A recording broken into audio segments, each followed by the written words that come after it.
আসসালামু আলাইকুম রহমতুল্লাহ। প্রিয় ভিউয়ার্স, আপনারা সবাই কেমন আছেন? আমি আলহামদুলিল্লাহ আপনাদের দোয়া খুবই ভালো আছি। আজকে সকালে ফজরের নামাজ পড়তে বেরোনোর সময়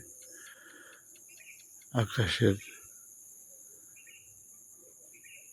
যে কুয়াশাগুলো নিচের দিকে দেখা যাচ্ছে, এত সুন্দর। এই যে দেখেন কি সুন্দর কুয়াশা। গরম থাকতে থাকতেই আমাদের এক ঠান্ডার সুন্দর এক আবাস, সুন্দর এক ফিল।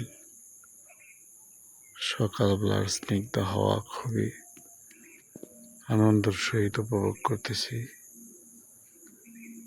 খুবই ভালো লাগতেছে, মনোরম এক পরিবেশ। অনেক দিন পর আবার শীঘ্রই শীতের দেখা মিলবে ইনশাআল্লাহ। শীতকে খুব মিস করতেছি, চলে আসবে শীত। সবাইকে ফজরের নামাজের দাওয়াত রইল এবং ফজরের আবহাওয়াকে উপভোগ করার জন্য ধন্যবাদ। সবাই ভালো থাকবেন। সকলের সুস্থতা এবং দীর্ঘায়ু কামনা করছি। আসসালামু আলাইকুম রহমতুল্লাহ। কি সুন্দর পাখির ডাক। এই যে পাখিটা, এই যে আপনার, এই যে পাখিটা, এই পাখিটার ডাক।